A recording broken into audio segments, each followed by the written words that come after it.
सांगायचं होतं हे तिकीट होतं.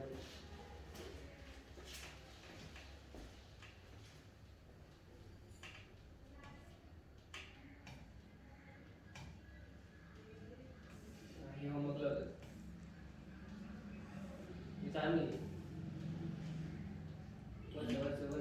आपलं पुढचं जे काही गणित आहे ते गणित या ठिकाणी पाहूया. 15 लिटर मिश्रणामध्ये 40% अल्कोहोल आहे, तर मिश्रणात किती लिटर पाणी टाकले असता अल्कोहोलचे प्रमाण 25% होईल. आता या गणितामध्ये आपल्याला दिलेलं मिश्रण किती आहे सुरुवातीचं, तर 15 लिटर आणि किती टक्के अल्कोहोल आहे, 40%. मग अल्कोहोल किती लिटर ते आधी या ठिकाणी आपण काढूया. मग 15 चे आपल्याला 40% काढायचे. 15 गुणिले 40 छेद 100. 15 गुणिले 40 छेद 100. 0 0 कट झाले. 5 एके 5. 5 गुणे 10. 5 त्रिक 15. 3 चौक 12. 12 भागिले 2 बरोबर 6 लिटर. किती लिटर, 6 लिटर. याचा अर्थ किती लिटर अल्कोहोल आहे, 6 लिटर. मग उरलेलं जे काही असेल ते पाणी असेल. मग पाणी किती लिटर येणार आहे, तर पाणी येणार आहे या ठिकाणी आपल्याला 9 लिटर. पाणी किती येणार आहे, 9 लिटर. आता सगळ्यात महत्त्वाचं काय आहे, तर या मिश्रणामध्ये आपण काय टाकलंय, पाणी टाकलंय, तेव्हा अल्कोहोलचे प्रमाण झालं आहे 25%. मग आता आपण समजूयात की x हे लिटर होईल, त्याचे किती टक्के करायचे, 25%. x चे 25% बरोबर 6. x चे 25% बरोबर 6. 25 एके 25. 25 चौक 100. x बरोबर 6 गुणिले 4. x बरोबर 24 लिटर. x बरोबर 24 लिटर. याचा अर्थ नवीन मिश्रण जे काय असेल ते असेल 24 लिटर. नवीन मिश्रण असेल 24 लिटर. सर्वात महत्त्वाचं, सुरुवातीला किती लिटर मिश्रण होतं, तर सुरुवातीला होतं 15 लिटर. आता किती आहे, 24 लिटर. याचा अर्थ वाढ झालेलं मिश्रण किती असेल, तर 24 वजा 15 बरोबर 9 लिटर. बरोबर 9 लिटर. म्हणजे आपण काय म्हणू शकतो, मिश्रणात किती लिटर पाणी टाकले असतात, तर मिश्रणामध्ये 9 लिटर पाणी टाकले असता अल्कोहोलचे प्रमाण 25% होईल. तर पुढचा जो काही प्रश्न आहे याच धर्तीवर आधारित आहे. प्रश्न क्रमांक 7 की जो तुम्हाला सोडून उत्तर लिहायचं आहे. 30 लिटर मिश्रणामध्ये 60% अल्कोहोल आहे. जर मिश्रणामध्ये किती लिटर पाणी टाकले जेणेकरून अल्कोहोलचं प्रमाण त्या मिश्रणामध्ये 20% होईल.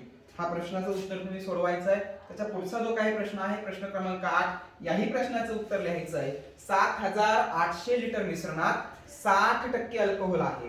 मिश्रणात किती लिटर पाणी टाकले असता अल्कोहोलचे प्रमाण 20% होईल. असो, पुढचा जो काही प्रश्न आहे हा प्रश्न आपण सोडवणार आहोत. प्रश्न क्रमांक 9, साखरेचे भाव 16 रुपये किलो वरून 18 रुपये किलो झाले. साखरेचे भाव, मूळ भाव किती आहेत, 16 रुपये किलो. वाढ झालेली आहे आणि किती रुपये किलो झालेत, 18 रुपये किलो. खर्च तेवढाच राहण्यासाठी साखर किती टक्के कमी विकत घ्यावी. खर्च तेवढाच राहण्यासाठी साखर किती टक्के कमी विकत घ्यावी. आता या ठिकाणी पहा, साखरेचा पहिला भाव 16 रुपये किलो कसा आहे, 16 रुपये किलो. आणि नवीन भाव काय आहे, 18 रुपये किलो. नवीन भाव काय आहे, 18 रुपये किलो. म्हणजे यामध्ये किती रुपये वाढ झाली, तर 2 रुपये वाढ झाली. किती रुपये वाढ झाली, 2 रुपये वाढ झाली. आता आपण वाढ झाली ती अंशस्थानी लिहूयात. आणि सध्या साखरेचा भाव किती किंवा साखरेचा नवीन भाव किती तो छेदस्थानी लिहूयात. म्हणजेच 2/18.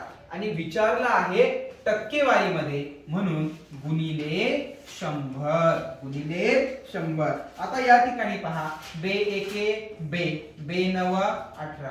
100 एके 100 भागिले 9. 100 भागिले 9 म्हणजे किती, तर 9 एके 9. 10 मधून 9 गेला, 1 राहिला, एकावर परत 0. 10 झाले, परत 9 एके 9, बाकी राहिली 1. किती पैकी, 9 पैकी 11.1/9%. 11.1/9% साखर आपण कमी विकत घ्यावी. 11.1/9% साखर कमी विकत घ्यावी. पुढचा जो काही प्रश्न आहे तो याच धर्तीवर आधारित आहे. प्रश्न क्रमांक 10. या प्रश्नाचं उत्तर तुम्ही व्यवस्थितपणे सोडून कमेंट बॉक्स मध्ये टाकायचं आहे. प्रश्न आहे, साखरेचे भाव 20 रुपयांवरून 25 रुपये प्रति किलो झाले. खर्च तेवढाच राहण्यासाठी साखर किती टक्के कमी विकत घ्यावी? साखर किती टक्के कमी विकत घ्यावी? प्रश्न क्रमांक 10 चं उत्तर तुम्ही सांगायचं आहे. आता प्रश्न क्रमांक 11 सुद्धा त्याच प्रकारचा आहे. साखरेचे भाव 14 रुपयांवरून 18 रुपये प्रति किलो झाले. खर्च तेवढाच राहण्यासाठी साखर किती टक्के कमी विकत घ्यावी? आता ठीक आहे. पुढचा प्रश्न आहे प्रश्न क्रमांक 12. एका पातेल्यात 38 लिटर दूध टाकले असता ते पातेले 5% रिकामे राहते. किती टक्के रिकामे राहते? 5% रिकामे राहते. पातेले पूर्ण भरण्यासाठी अजून किती लिटर दूध टाकावे लागेल?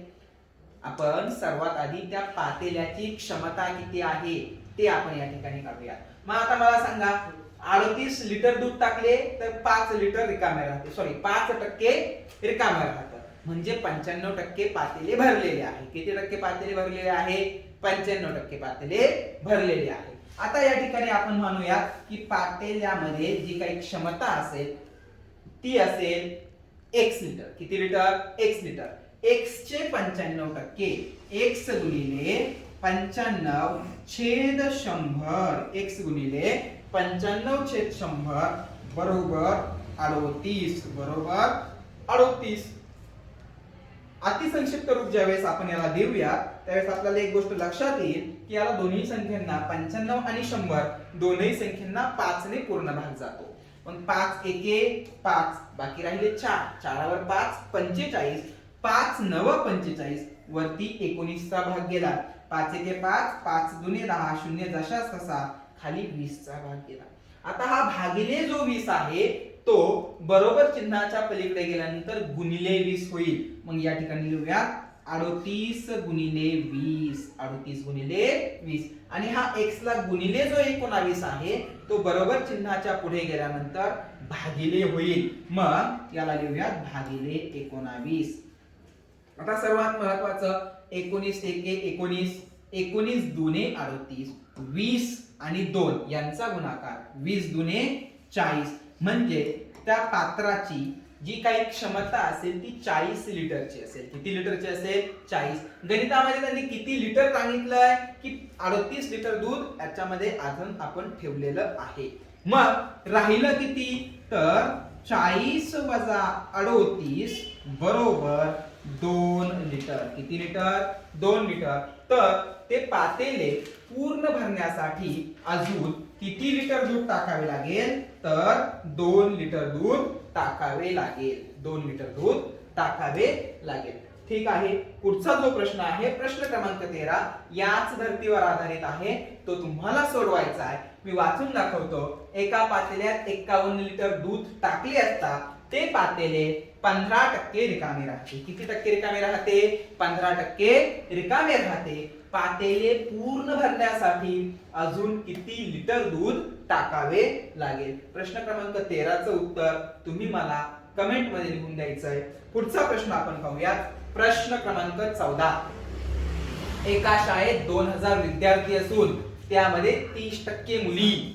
आता एकूण विद्यार्थी किती आहेत? तर 2000 आणि टक्केवारीमध्ये विचार केला तर 100%. जर आपण समजलं की त्या विद्यालयामध्ये 100% विद्यार्थी आहेत, लक्षात घ्या विद्यार्थी किती असणार? नेहमी 100%. तर 100%मध्ये 30% ह्या काय आहेत? मुली आहेत. 30% काय आहेत? मुली.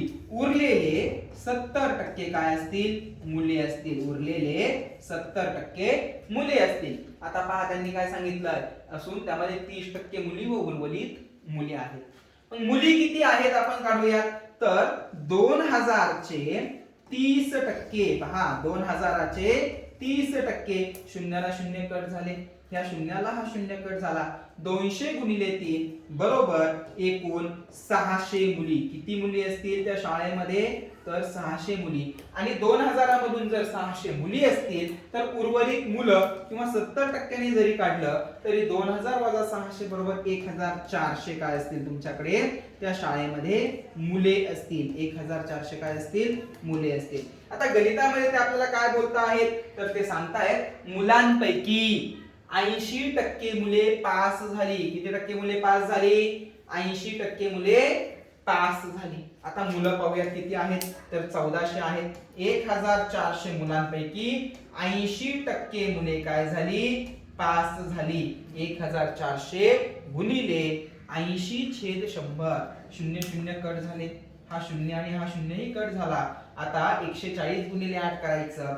मग 8 गुणिले 0 0, 8 चौक 32, राहिले 3, 8 एके 8 आणि 3 11. म्हणजे एकूण किती मुले पास झाली? 1120 मुले पास झाली. किती मुले पास झाली? 1120 मुले पास झाली.